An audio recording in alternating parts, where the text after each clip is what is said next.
Assalamualaikum warahmatullahi wabarakatuh. Perkenalkan, saya Silatul Arifah. Di sini saya akan mempresentasikan tentang penganggaran syariah. Apa itu penganggaran syariah?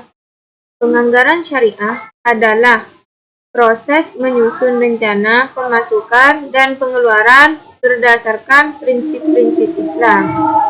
Tujuannya agar penggunaan dana dilakukan secara efektif, efisien, dan sesuai dengan syariat. Adapun manfaat dari penganggaran syariah ada 4. Yang pertama yaitu membantu mengatur keuangan secara terencana. Kemudian manfaat yang kedua yaitu untuk menghindari pemborosan dan penggunaan dana yang tidak bermanfaat. Terus selanjutnya untuk memastikan kegiatan keuangan sesuai dengan syariat Islam. Adapun yang terakhir yaitu manfaatnya untuk meningkatkan efisiensi dalam penggunaan dana. Terus, adapun konsep dari penganggaran syariah ada 4. Yang pertama yaitu halal dan thayyib, di mana anggaran itu harus digunakan untuk kebutuhan yang halal dan baik. Terus yang kedua yaitu keadilan, di mana pembagian dana harus dilakukan secara adil dan profesional. Adapun yang ketiga yaitu efisiensi dan tidak boros, di mana untuk menghindari pemborosan atau yang dikenal dengan israf dan berlebihan. Adapun yang keempat yaitu kemanfaatan, maslahah atau biasa yang dikenal dengan kemanfaatan, di mana anggaran diarahkan untuk memberikan manfaat bagi diri sendiri dan masyarakat. Adapun contohnya yaitu seperti seorang mahasiswa memiliki uang 1 juta per bulan, lalu membuat anggaran sebagai berikut, yakni kebutuhan makan sebanyak 500.000 per bulan, dan biaya kuliah dan buku 250.000 per bulan. Adapun tabungan 150.000 per bulan, dan 100.000-nya sisanya yaitu untuk infak. Adapun tujuannya yakni untuk mengelola keuangan secara efektif dan sesuai dengan syariat Islam. Dan juga tujuannya untuk menghindari pemborosan dan penggunaan harta untuk hal yang haram. Memenuhi kebutuhan hidup harus secara seimbang.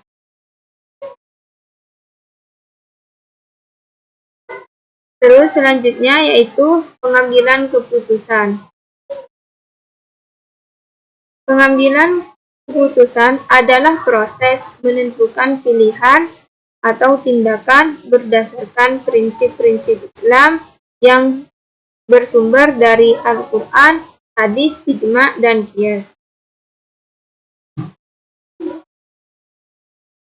Adapun manfaat dari pengambilan keputusan ada 4, yakni yang pertama untuk membantu memilih keputusan yang halal dan benar. Terus yang kedua yakni untuk menghindarkan dari perbuatan yang dilarang oleh syariat. Terus yang nomor 3 yaitu menciptakan keadilan dan kejujuran dalam kehidupan. Adapun yang terakhir yaitu memberikan ketenangan hati karena sesuai dengan ajaran Islam. Terus selanjutnya itu ada konsep pengambilan keputusan, di mana konsep pengambilan keputusan ada 4. Yang pertama yaitu harus berdasarkan Al-Quran dan hadis, yakni keputusannya sesuai dengan ajaran Islam. Terus yang nomor 2 yaitu mengutamakan maslahah, di mana kita harus memilih keputusan yang membawa manfaat dan menghindari mudarat. Yang ketiga yaitu musyawarah, di mana kita mengutamakan diskusi dan pertimbangan bersama jika diperlukan. Terus selanjutnya yaitu keadilan, di mana keadilan itu kita tidak merugikan pihak lain dan memberikan hak kepada yang berhak. Adapun contoh dari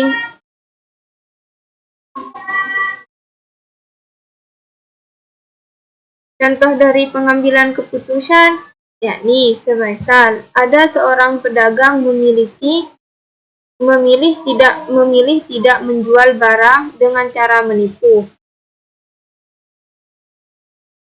tidak menipu kualitasnya, meskipun dia bisa memperoleh keuntungan yang lebih besar, karena dalam Islam itu melarang kecurangan dalam jual beli. Tujuannya apa? Tujuannya dari pengambilan keputusan agar keputusan yang diambil sesuai dengan syarat, serta membawa kita manfaat dan keberkahan.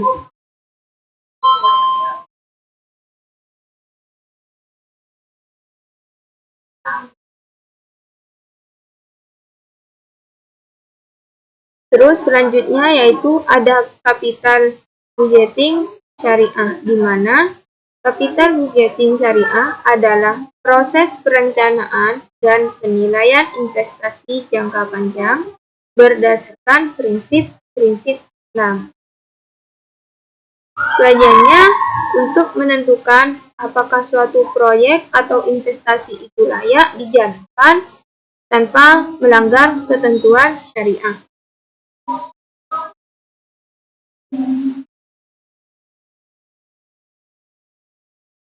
Terus selanjutnya ada manfaat capital budgeting syariah, di mana di sini ada 4. Yang pertama yaitu membantu kita memilih investasi yang sesuai dengan syariat Islam. Terus yang kedua yaitu mengurangi risiko investasi yang tidak halal. Terus adapun yang nomor 3 yaitu meningkatkan kepercayaan investor dan masyarakat. Terus yang terakhir yaitu untuk menciptakan keuntungan yang berkah dan berkelanjutan.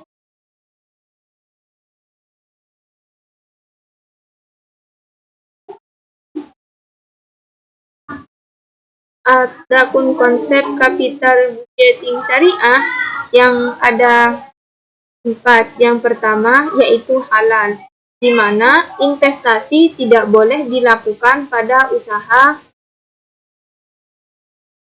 Yang kedua yaitu haram. Haramnya itu seperti perjudian, minuman keras, riba, maupun yang lainnya. Terus yang ketiga ada maslahah, di mana maslahah itu adalah kemanfaatan. Investasi harus memberikan manfaat bagi masyarakat dan lingkungan. Terus yang keempat yaitu keadilan, di mana tidak boleh ada pihak yang dirugikan dalam kegiatan investasi, yakni harus bebas dari riba, bebas dari gharar dan maisir. Adapun contoh seperti sebuah koperasi syariah ingin membangun pabrik pengolahan makanan halal dengan biaya 500 juta. Sebelum memulai proyek, koperasi harus menilainya. Adapun manfaat dari capital budgeting syariah yaitu pertama, untuk membantu memilih investasi yang sesuai dengan syariat. Yang kedua yaitu untuk mengurangi risiko investasi yang tidak halal. Terus untuk juga meningkatkan kepercayaan investor dan masyarakat. Dan juga untuk menciptakan keuntungan yang berkah dan keberlanjutan.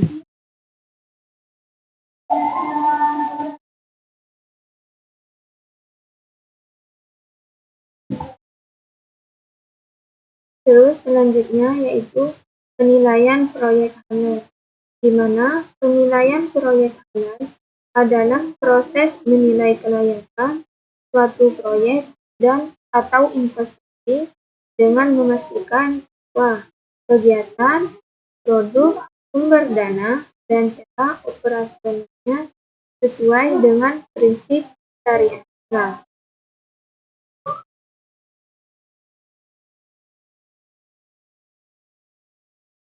Adapun manfaat dari proyek halal ada 4. Yang pertama yaitu untuk menjamin investasi sesuai syariat Islam. Yang kedua yaitu untuk mengurangi risiko dan pelanggaran syariat. Yang ketiga yaitu untuk meningkatkan kepercayaan investor dan juga konsumen. Yang terakhir yaitu untuk memberikan keuntungan yang halal dan juga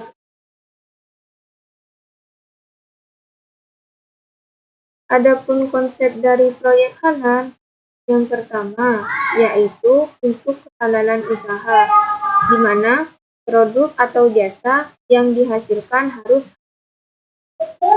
Yang kedua yaitu sumber pendanaannya juga harus, di mana tidak menggunakan dana yang mengandung riba.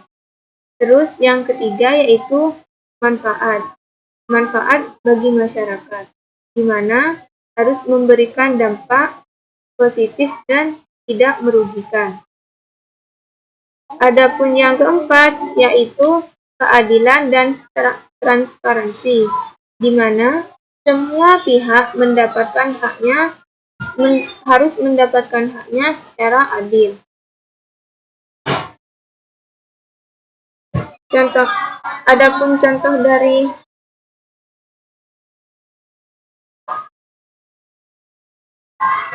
Adapun contoh dari proyek halal, contohnya seperti ada sebuah perusahaan ingin membangun pabrik makanan halal. Sebelum proyek dijalankan, perusahaan harus menilai semuanya. Terus tujuannya apa? Tujuannya untuk memastikan proyek tidak bertentangan dengan syariat Islam, dan juga untuk menghindari unsur riba, doror yakni ketidakjelasan, dan maisir yakni perjudian. Menilai proyek memberikan manfaat bagi masyarakat.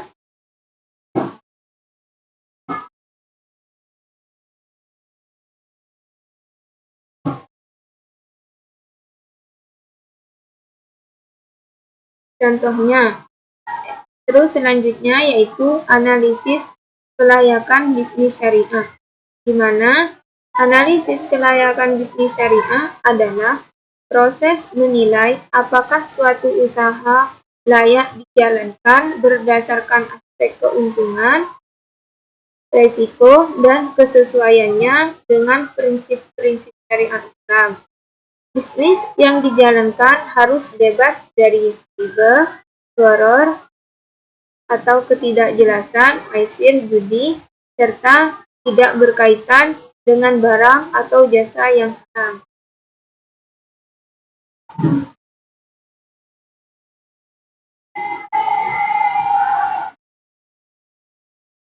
Manfaat analisis kelayakan bisnis syariah ada 4. Yang pertama yaitu untuk menjamin kepatuhan terhadap hukum Islam. Yang kedua, untuk mengurangi risiko usaha dan investasi. Dan yang ketiga yaitu untuk meningkatkan kepercayaan pelanggan dan investor. Terus yang terakhir yaitu untuk membantu perencanaan bisnis yang lebih baik.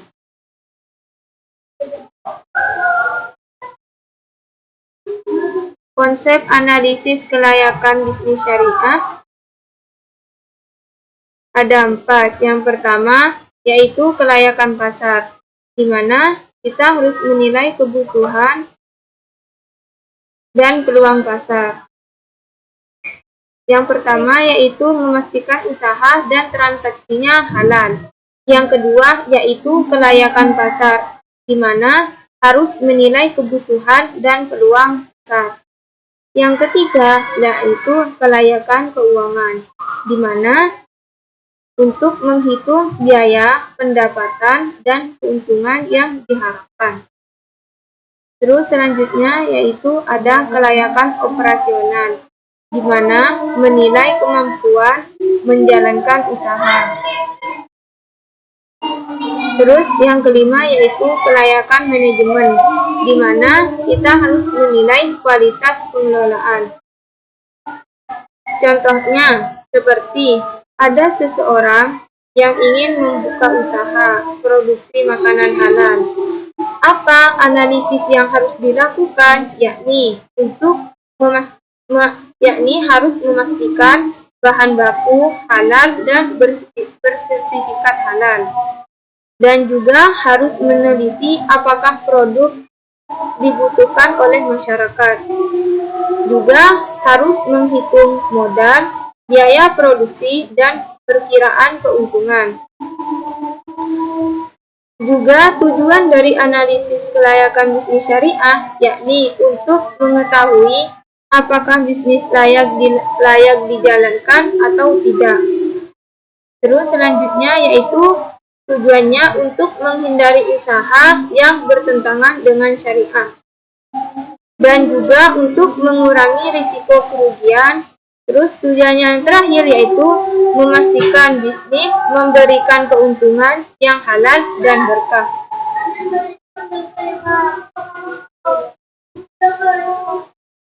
Pengertian tim value of money, yaitu value of money adalah konsep bahwa nilai uang saat ini lebih berharga dibandingkan nilai uang yang akan diterima di masa depan. Dalam syariah, yang dihargai bukan uang karena waktu, melainkan aktivitas usaha, aset, dan risiko yang menyertai transaksi.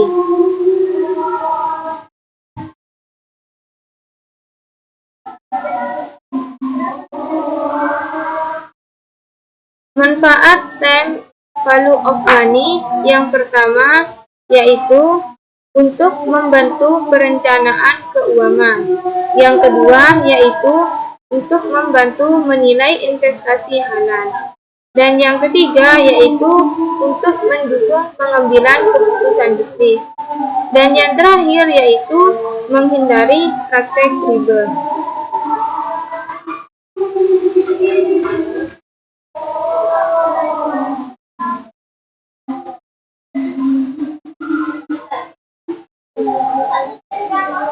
Contoh dari time value of money yaitu misal hari ini ada seseorang memiliki 1 juta. Jika uang itu ditabung atau diinvestasikan dengan keuntungan 10% per tahun, maka setahun lagi akan menjadi 1.100.000. Artinya 1 juta hari ini nilainya setara dengan 1.100.000 di masa depan karena memiliki kesempatan untuk berkembang. Yaitu tujuan dari time value of money. Yang pertama yaitu untuk membantu mengambil keputusan investasi, memilih investasi yang paling menguntungkan. Terus selanjutnya tujuannya juga untuk menilai kelayakan suatu proyek, mengetahui apakah proyek tersebut akan memberikan manfaat yang lebih besar daripada biaya yang dikeluarkan.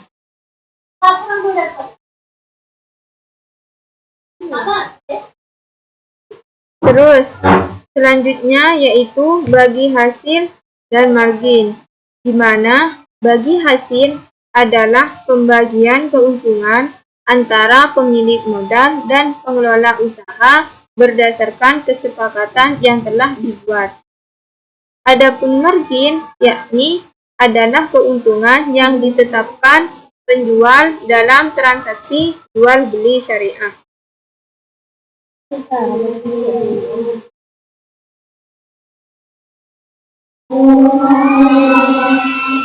yaitu ada manfaat bagi hasil dan margin, di mana manfaat bagi hasil dan margin yang pertama yaitu untuk mendorong kerjasama yang adil.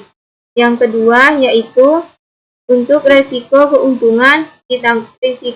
dan keuntungan itu ditanggung bersama. Terus yang ketiga itu terhindar dari riba. Terus selanjutnya yaitu harga dan keuntungan jelas sejak awal. Terus selanjutnya yaitu untuk memudahkan perencanaan pembayaran. Yang terakhir yaitu transaksi lebih transparan.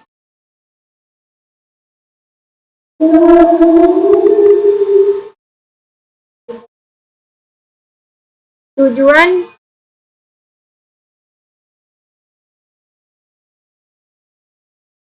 contohnya untuk bagi hasil dan margin. Yang pertama ya konsep bagi hasil, keuntungan dibagi sesuai nisbah atau persentase yang telah disepakati.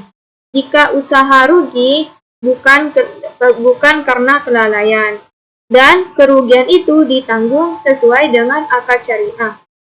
Contohnya, ada orang yang menanamkan modal sebesar 10 juta kepada si B untuk usaha dan telah disepakati bagi hasil 60. Jika keuntungan usaha 2 juta, maka si A itu mendapatkan 1.200.000 yakni 60%, dan untuk yang si B mendapatkan 800 yakni 40%. Tujuannya untuk menciptakan keadilan dalam transaksi dan mengembangkan usaha secara halal, dan juga untuk meningkatkan kesejahteraan kedua pihak. Adapun konsep bagi hasil margin yakni harus diketahui sejak awal. Besarnya margin itu berapa tetap dan disepakati secara bersama.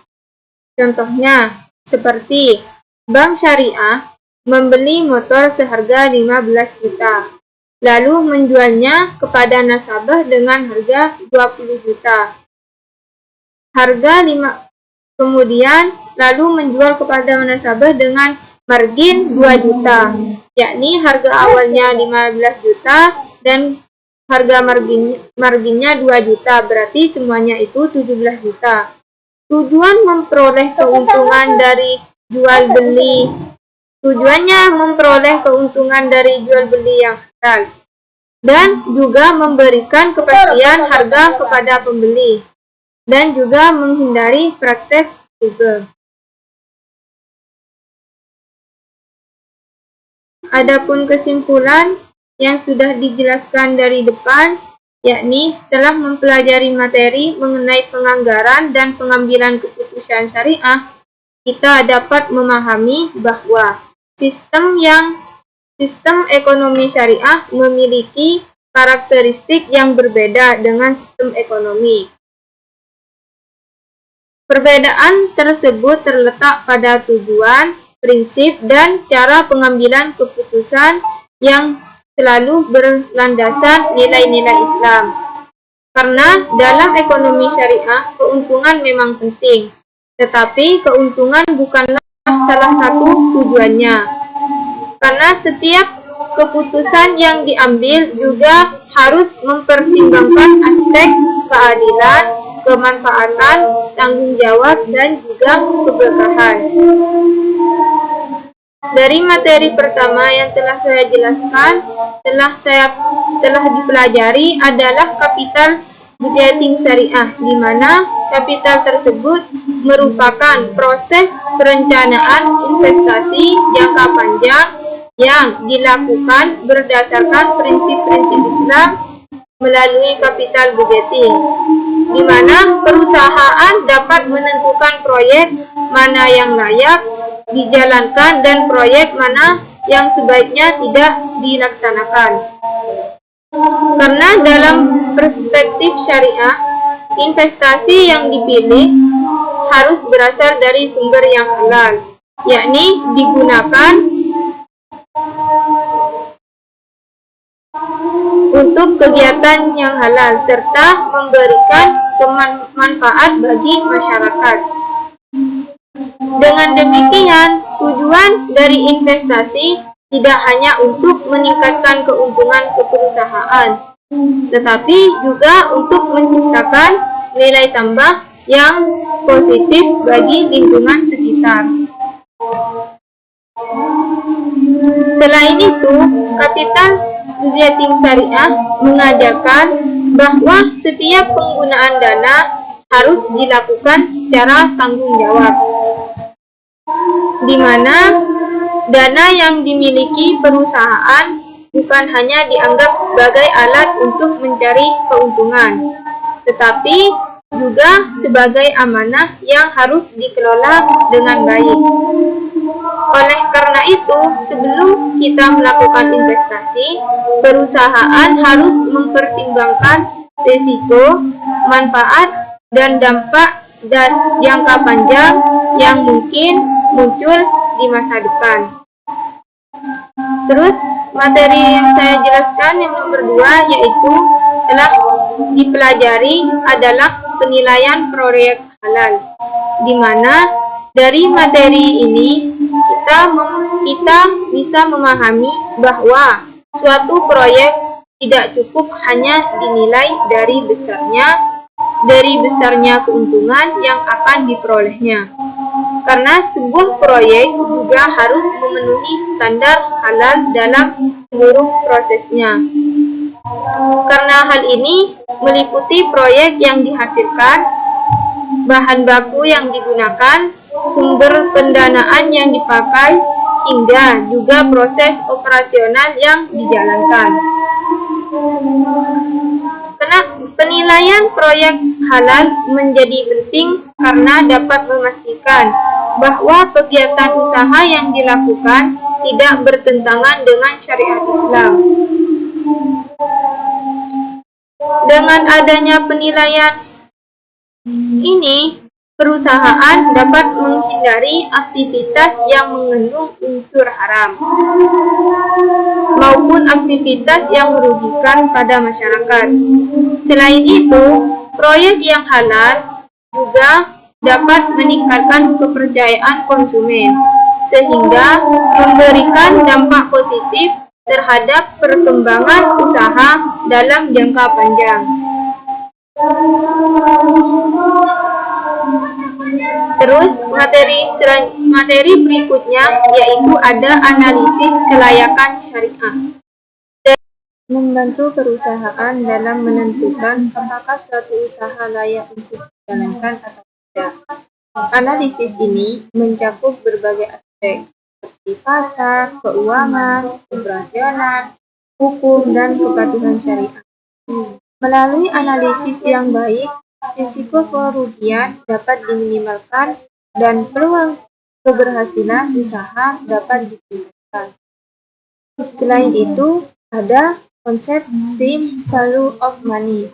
Dalam perspektif syariah, memiliki pendekatan yang berbeda dengan sistem konvensional. Dalam ekonomi syariah, nilai waktu tidak dijalankan alasan untuk mengambil tambahan keuntungan berupa bunga. Islam mengakui bahwa waktu memiliki nilai dalam aktivitas ekonomi, tetapi keuntungan harus diperoleh melalui usaha, investasi, perdagangan, atau kerjasama yang nyata. Dengan demikian, keuntungan yang diperoleh berasal dari aktivitas produktif, bukan dari penambahan bunga atau atas pinjaman. Terus selanjutnya, pembahasan mengenai bagi hasil dan margin juga menunjukkan bahwa sistem keuangan syariah memiliki mekanisme yang adil. Pada sistem bagi hasil, keuntungan dibagi berdasarkan hasil usaha yang sebenarnya, sehingga risiko dan keuntungan ditanggung bersama oleh para pihak yang bekerja sama.